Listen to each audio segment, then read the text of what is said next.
Hello, everybody, and welcome back to another Nervotics Q&A. We are the proud leaders in direct current education, sharing the experiences from athletes, coaches, doctors, and other professionals worldwide. Today's conversation is hosted by our CEO, Matt Dell, who continues to lead the charge in getting this therapy everywhere. Matt, looks like you're back in Florida. Good to see you again. I am back in Florida. Sunshine. You got to love it.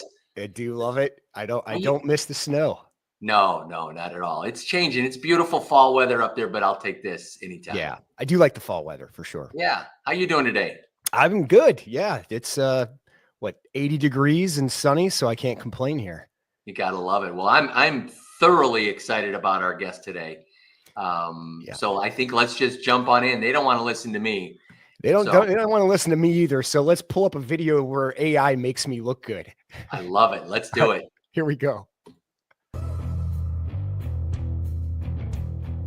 He didn't just step into therapy. He studied movement, the science behind every step, every rep, every recovery. A doctor of physical therapy from Loma Linda, fellowship trained in orthopedics, biomechanics, and performance. Board certified, clinically awarded, always learning. He's worked with elite athletes and trained the next generation of clinicians because for him, rehab isn't the finish line. It's the starting point. At his clinic, patients aren't just bodies to fix. They're stories to rewrite. He listens to how your body speaks, how nerves fire, how movement fails, how recovery begins. He doesn't just chase trends. He sets new standards, integrating innovation, precision, and purpose. This is where science meets movement and healing finds direction. Everyone, please give a warm welcome to Dr. Dustin Willis.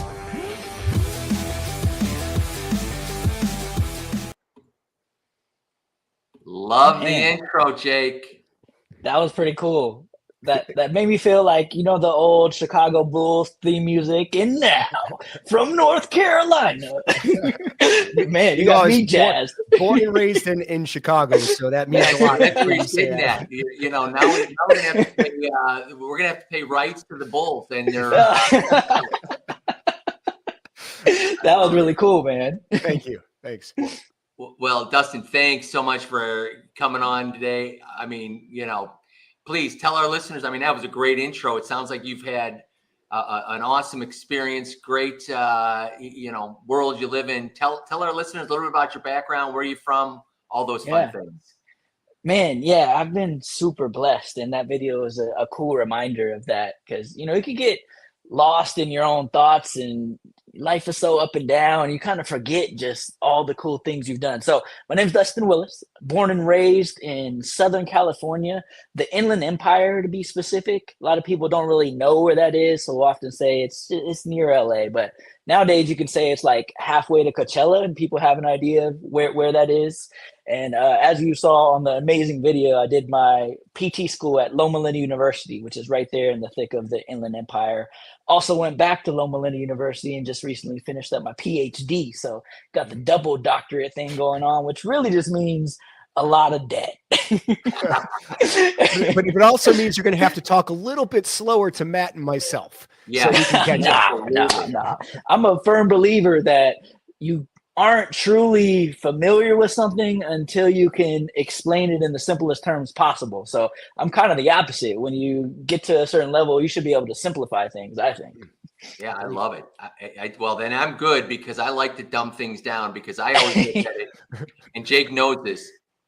If I don't understand it, then nobody else can, because I am like, if I can understand it, it should be pretty easy to explain to anybody else.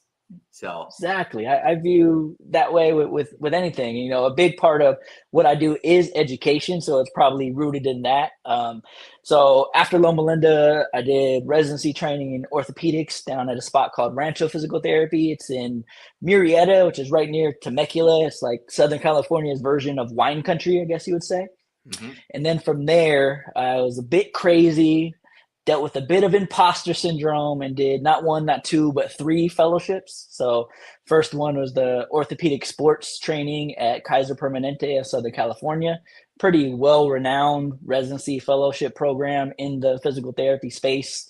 They set the bar for everything. So great stuff going on over there. Then I did the lower extremity biomechanics fellowship with Dr. Chris Powers from USC.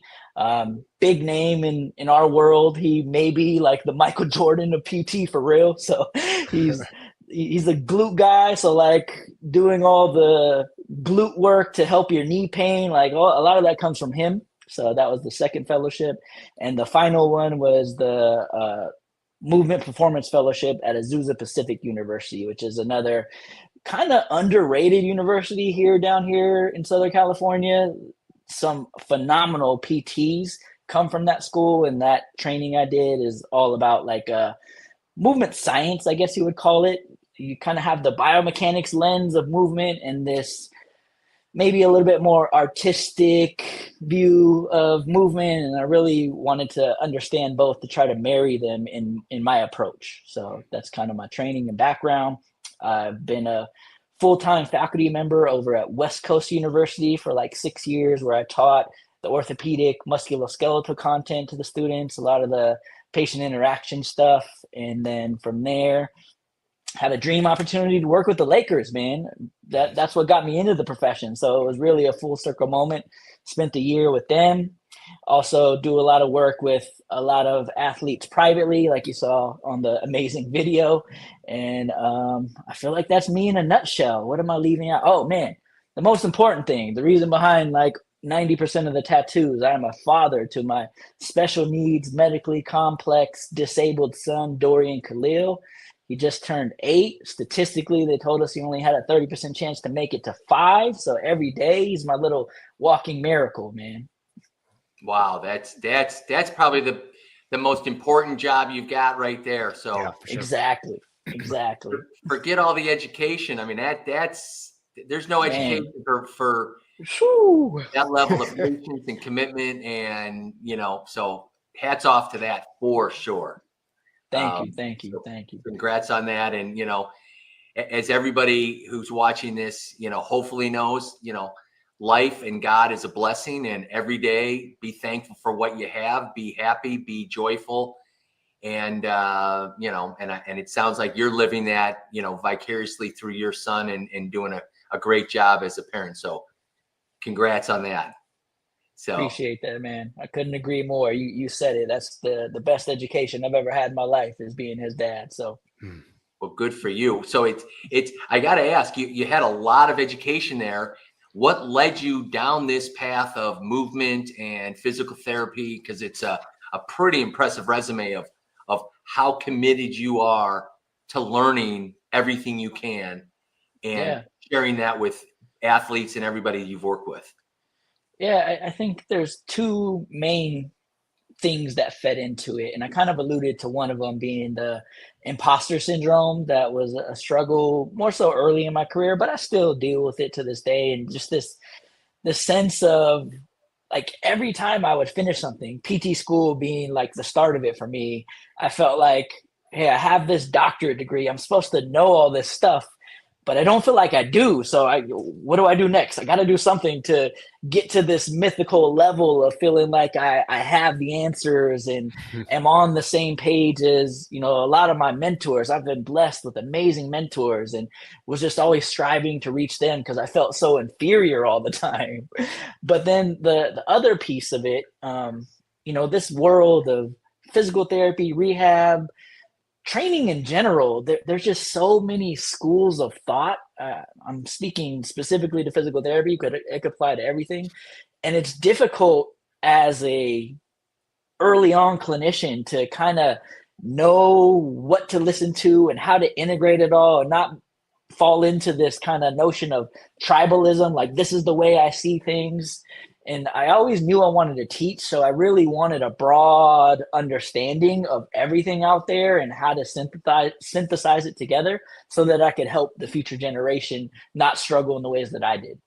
Yeah, that's a great analogy. I got to tell you that because as we bring on, guests like yourself and doctors, PT, chiropractors, you know, and utilizing, you know, and we'll get to our technology, but it's more than that. It's an art. What you guys do, truly, you're artists, right? Yeah.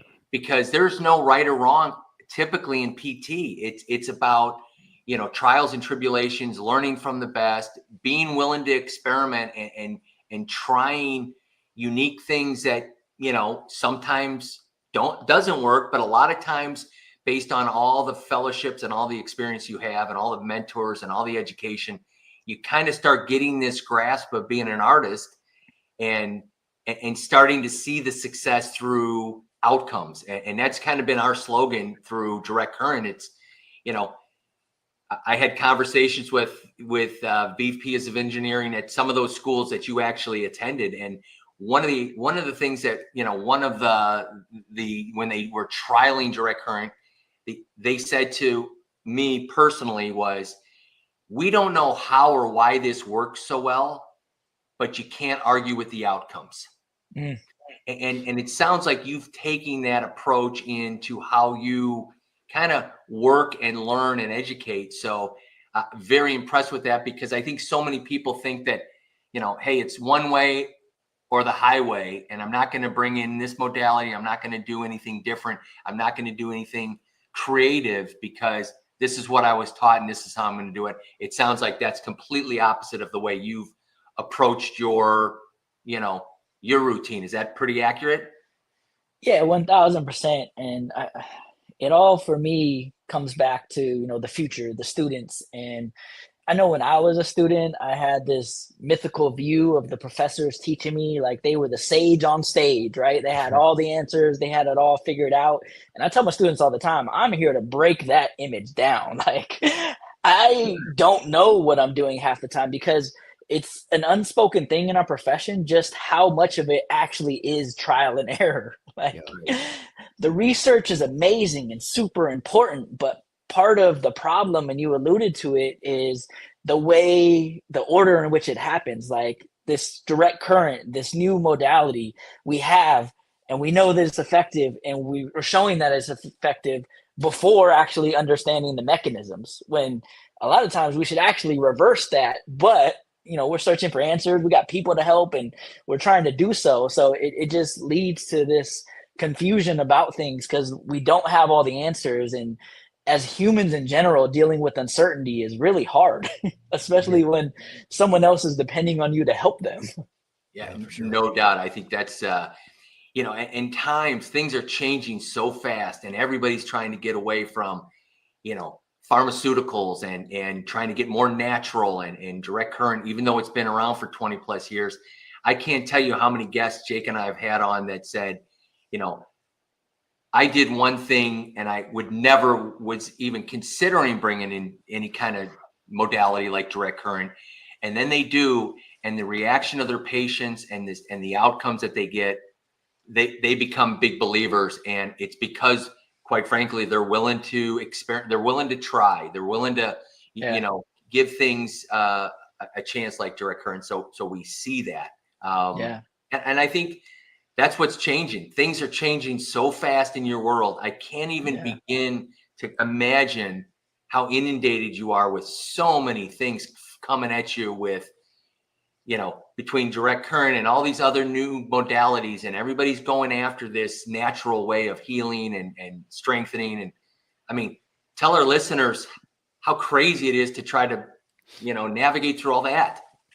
It's beyond crazy, especially with, you know, athletes or even, you know, people of a certain stature in society at that level. Like, these new things that they want to get, you know, eyes on them. So they'll reach out to people that have followings and have certain influence and try to get, you know, spread the word, so to speak. And so you just get inundated with constantly all these new things that are meant to help. And it is super cool and super exciting. I think where it gets challenging, and why maybe this is something you guys have dealt with getting the technology out there, is for the past several years, I don't know, 5, 10 in the field of physical therapy, modalities as a whole have kind of no longer been in vogue, right? Like, it's not in style to use modalities anymore, which makes sense to a certain degree because so much of our society is based on this quick fix. I want the thing that's going to make the difference. Give me the pill that's going to solve all the problems. Yeah. Which, yeah, that's cool, but there's such bigger fish to fry in a sense that most people need to address first before we're having that thing have a significant impact. Like, we got to tackle the big things like your stress levels, your average physical activity levels, like these things that a lot of people in society take for granted and aren't good at because our modern life is super stressful. And so when you don't address those things and just try to tack on the thing at the end without the big pillars before, success is hit or miss. But if you are addressing the big things and want that last little piece that's going to set you over the edge, or if you're a high level athlete and the smallest little thing could make the hugest difference in your performance, in your recovery, this is where the world of modalities is now like wide open to start to explore what has a huge influence. And to your point, direct current and this stuff has been around for a while, but it's like we pushed it to the wayside because when the pendulum swings, we kind of go too far with these swings rather than staying rooted in our principles of trying to help people. Yeah, no doubt. And I think you kind of brought up a key point. I mean, the success that Direct Current has had with professional athletes in all sports, basketball, NBA, hockey, it's crazy because they are so in tune. Their bodies are their asset. That is everything to them, and they are looking for everything and anything. What these guys do, and I saw some photos I got to ask, later on with some of the athletes you've worked with, but big time, some of these NBA guys, I mean, the pounding, I can't even watch, because I've rolled ankles. I've played a lot of basketball. I've done a lot. And to see the pounding that these guys are doing at the level that they're doing it at is unbelievable that they're able to even function. And now you got these guys in the NBA, some of which it looks like you've, worked with. I mean, they're playing like, into their 30s, late 30s. It's like crazy. So that commitment level, and that's kind of what our mission is. We want to take what's been a proven, modality for professional athletes, because everybody wants to be a pro athlete in whatever it is they do. They want to function. They want to move. They want to play pickle. They want to play golf. They want to be able to pick up their grandkids, whatever that is. And so that's kind of, I feel our mission is to educate those, because we're trying to make that available, because everybody, regardless if you're a professional athlete or not, you want to treat yourself, as if you are. As a matter of fact, I just watched the 60 Minutes, on Sunday, and it was a guy a doctor who works with some, billionaires. He's got like 70 clients. And it was interesting. And he said on this 60 Minutes, like, if you're 60 or older and you're not treating your body as if you're a professional athlete, your aging process is going to be a difficult challenge when you get into your 70s and 80s. And I think that's kind of the mindset of this generation of 60s and 70s. It's like, hey, we're going to do that movement. I mean, you've got to move. And to your point where you say the magic pill, there is no magic pill. Movement is medicine. And if you're not going to move, there's no pill you're going to be able to take that's going to give you that quality of life. So I think, spot on with that.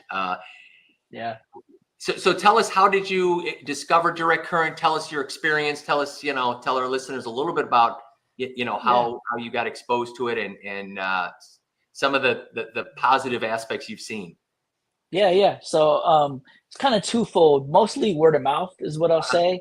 There's, at least to my understanding, two big companies that are out. I won't say the competition's name, but started to hear these things in practice from, colleagues that were using them to help patients with certain conditions. And then the work I do with athletes is mostly concierge, meaning like I'll go to them, travel around. And so it's not a super common one that a lot of people do, but here in Los Angeles, there's a network of us that kind of all do it. So a friend of mine started using the device and got me in touch with one of the reps from you guys. And provided me with a unit, did a little kind of training in service with me to explore how to use it and set it up and all that thing. And then from there, just started bringing it with me when possible, because that's a challenge with being concierge. Your stuff has to be compact and ready to move. And, it's got a cool little briefcase with some wheels, but it had to make some decisions on when I would and wouldn't bring it. But that's kind of how it all started, and how I guess mainly used it. I'm sorry, I'm not familiar with the terminology, but where you can kind of search for the spots. What do you guys call that?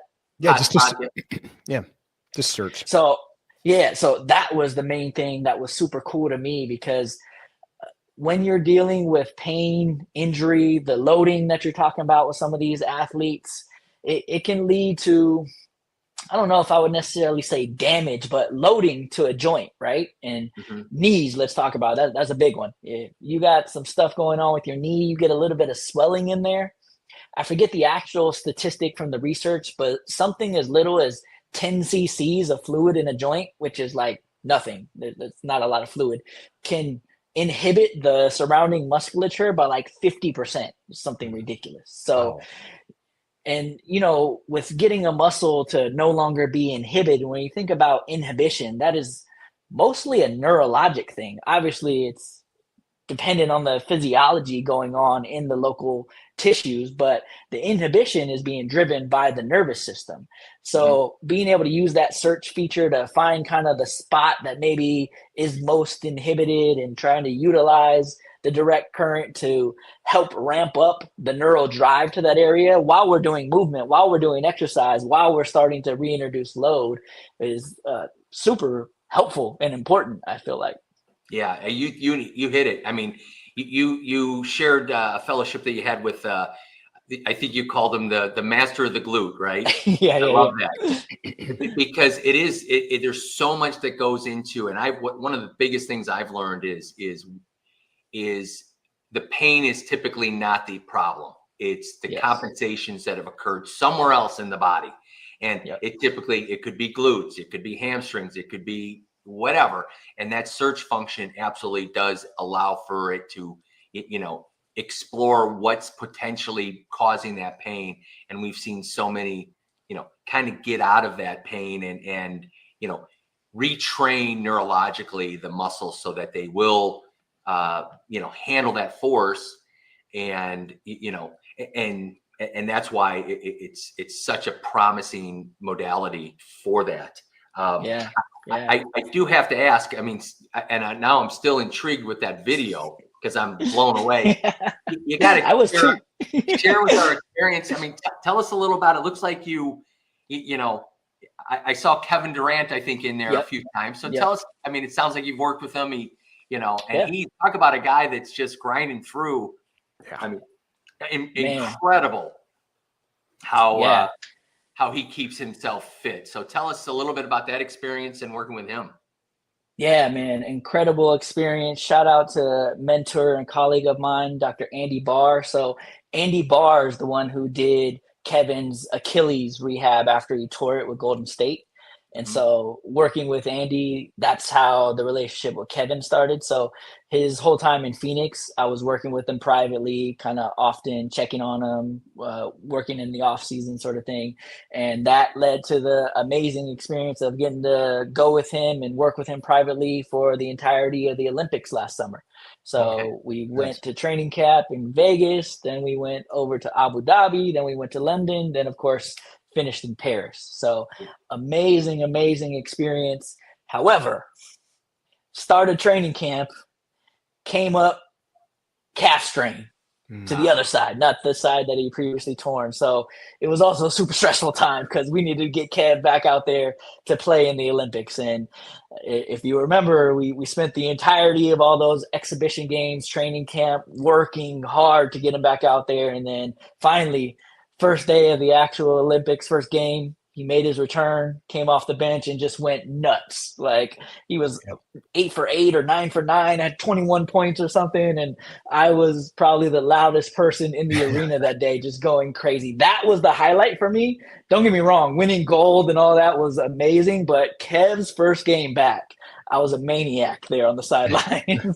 That's got to be for you personally. I mean, the stress level of, oh boy, let's go. And then to see him just go off like that, it's like got to be one of the most proud moments of like, okay, we did it. That's congratulations. Like, when I tell you I was a maniac, you know, like I said, I have a lot of experience teaching. And so all the students were watching all the games. And I must have caught the attention of the camera people because I was on camera and my students kept sending me screenshots of me like going crazy on the sideline as he was coming back. So, yes, super stressful. You know, thankfully, I wasn't on an island. Obviously, I was there to work with Kevin privately, but collaborated with the team staff from Team USA basketball. And so we were all working together. It wasn't just me doing everything. Shout out to my man, Jason. Oh, man, what's his last name? I'm blanking on his last name. He's an athletic trainer with the Houston Rockets, ironically, where Kev is now playing. But, man, the two of us worked tirelessly, and it's a group effort, man. Massage therapists, everyone coming together to make that happen. Yeah, you know, I'd love for you to share, because I think for our listeners and people watching today, I don't think they understand, you know, the concierge level of service that these pro athletes live on, right? That's why direct current is so prevalent, because they're going to do, if they hear success, they're basically leaning on you to say, hey, let's you know, so-and-so just recovered from an ACL. I heard this thing is great. Let's give it a shot. But for our listeners, tell them a little bit about that, because the teams have trainers, but these guys individually, they're 724. They need more than just outside of that training room, because there's a lot of time in the day in between games. Exactly. Tell our listeners a little bit about that concierge and how prevalent that is with these pro athletes.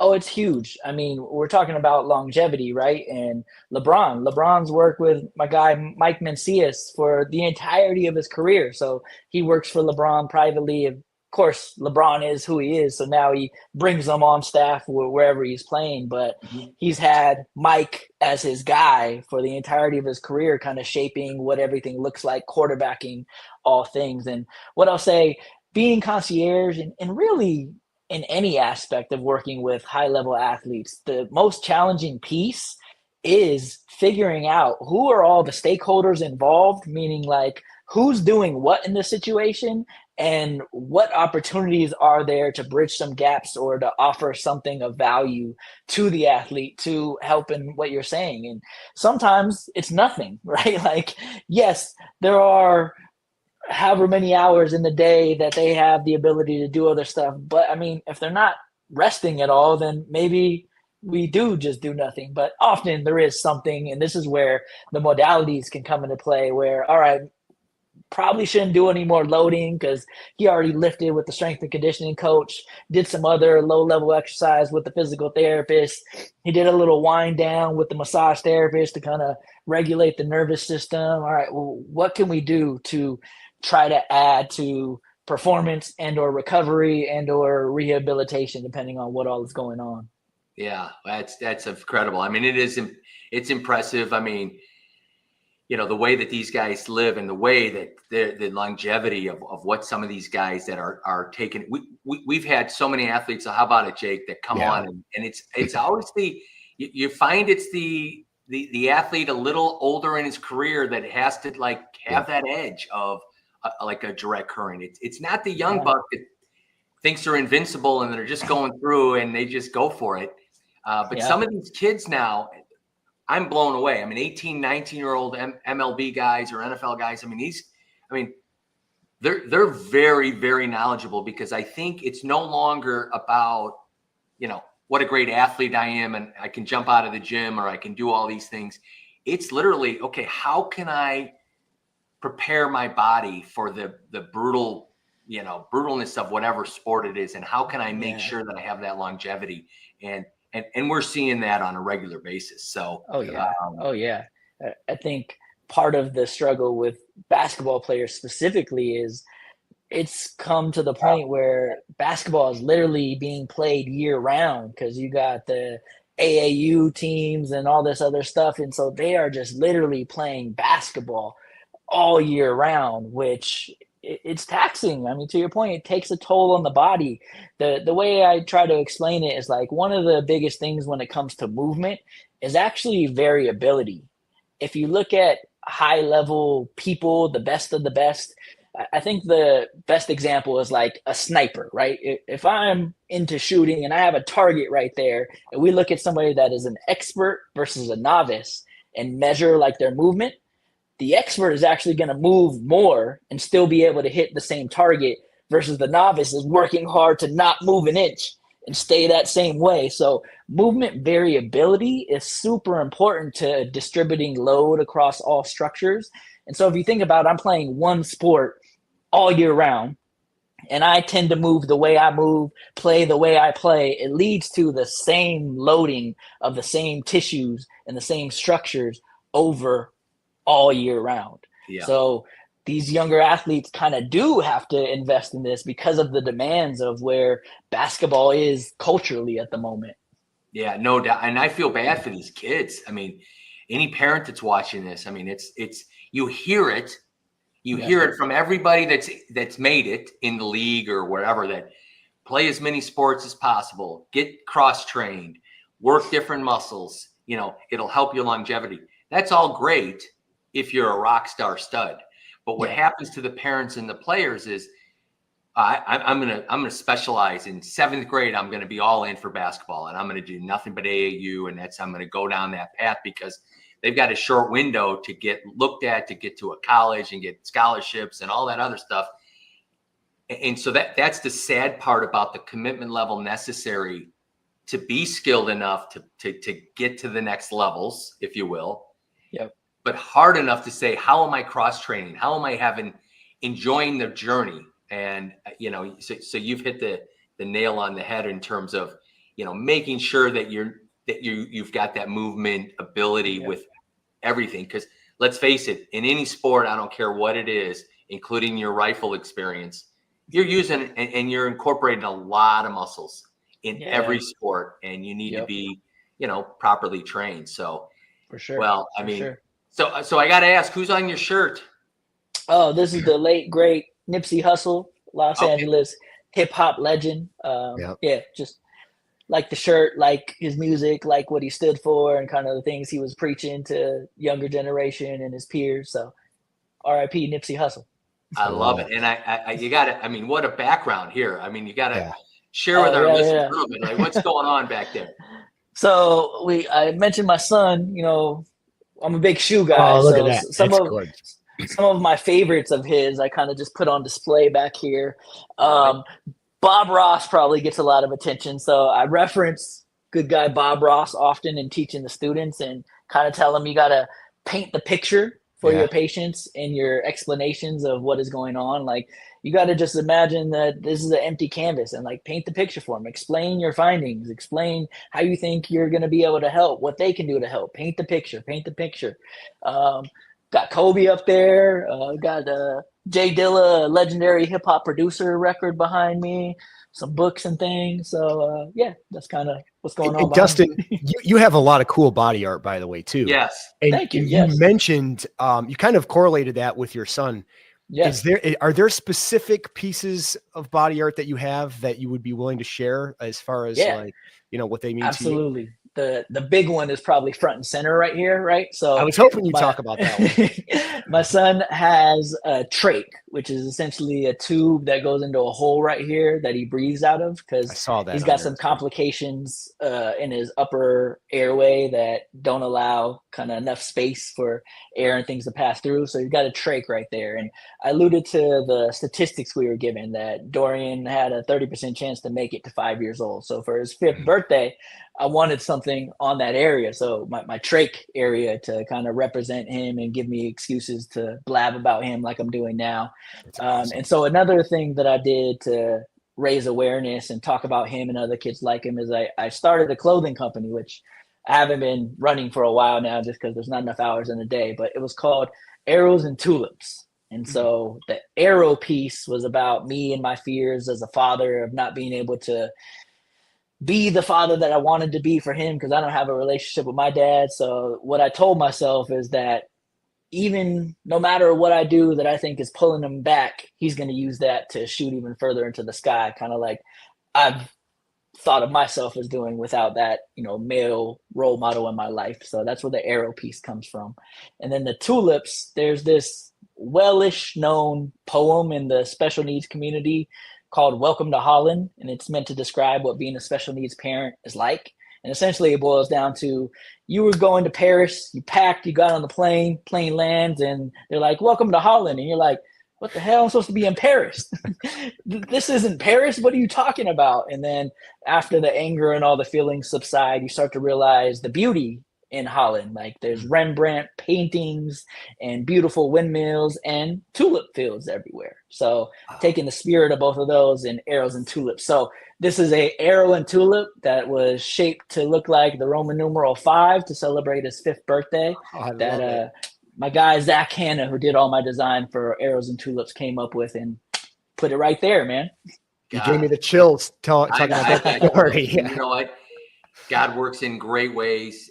Obviously how influential your son is to you and to anybody listening today, and how he is working his message, and just, and how you've been able to just to express it, not only verbally, but in art, Yeah, it's awesome. Been cool, man. Like, that's awesome. I can get down at times because I think I maybe misspoke earlier. He doesn't walk, he doesn't talk, he's nonverbal. So he misses out on so much as a little boy growing up in this world, and, us as father, son. And so all of this, that video at the start, talking right now about the tattoos, is reminding me like, man, he's missed out on so much, but this kid has been to LeBron's and Kevin Durant's house. Like, he's had some amazing experiences. Awesome. Well, that's great. Well, I got to tell you, Dustin, I joked before we came on that my goal is to try to get you to cry. I think you did the opposite. I think you inspired me and everybody else watching. I can't speak for Jake, but tremendous insight to your world and your journey, and God bless you and your family and everything you're going through, and how you're helping so many people, and you're educating, and you're painting pictures, and what a great insight to how and what you've utilized direct current. But the takeaway is, man, you're an inspiration, no doubt. For sure, 100% agree. Thank you, guys. So Appreciate how you can for people that may not know you or follow you, how can they get a hold of you or follow you? Do you have social media? Yeah, the one I'm probably most active on is Instagram. So it's at DWill, like Dustin Willis, of the 9. So we affectionately will sometimes refer to the Inland Empire that I said I grew up in as the 9. So the area codes are 909 and 951. So DWill of the 9. And I also just launched my own personal company, physical therapy and performance. So it's Will is the Way. So a little bit of a play on my last name. So there it is on the screen, willistheway.ptp. So physical therapy and performance. Those 2 are the easiest ways to find me on Instagram. I would say would be the best bet. That's a cool name, by the way. Love it. I love Thanks. the play on words. Thanks, man. Well, listen, so insightful. Can't thank you enough for taking time out of your busy schedule to be with us today. And, wish you all the best. And what great stories. I think we could talk for hours, but, so cool to share with us and our listeners. And you can't thank you enough. Please hang on for a second. Jake and I will wrap it up, but we'd love to, chat at the end here for a second. But thanks. Yeah, awesome. Thank you guys for having me, man. This was fun. It's been a real pleasure, Dustin. Thanks for your time. Well, Jake, we've done a lot of Q&As, and that is an impressive young man. Class act, no doubt. Well, yeah, right. I know. I was like, stop talking about it because you're going to get me choked up.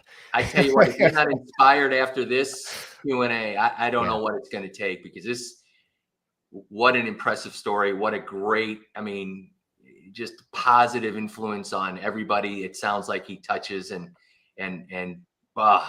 really talk about somebody who has been able to develop character through hard circumstance, and literally all the numbers after his name don't even really define who he is. I mean, just within that 30 minutes or so, we could have gone another 30 hours, and I still think we haven't even got to the surface of somebody like that. Real classic. Without question. I think I'm already asking, let's get him scheduled again. I mean, that's just too good. But yeah, Jake, as always, it's a pleasure. So Likewise. glad to be sharing as much about Direct Current as we are about people and what makes them work and how they get educated and how they're helping other people. So great Q&A. So you have yourself a wonderful day. You as well. And anybody who has any questions, always reach out to us at nervotics.com, nerveotx.com.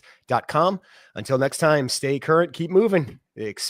Always experiencing the outcomes. Thanks, everyone. Thanks. Take care.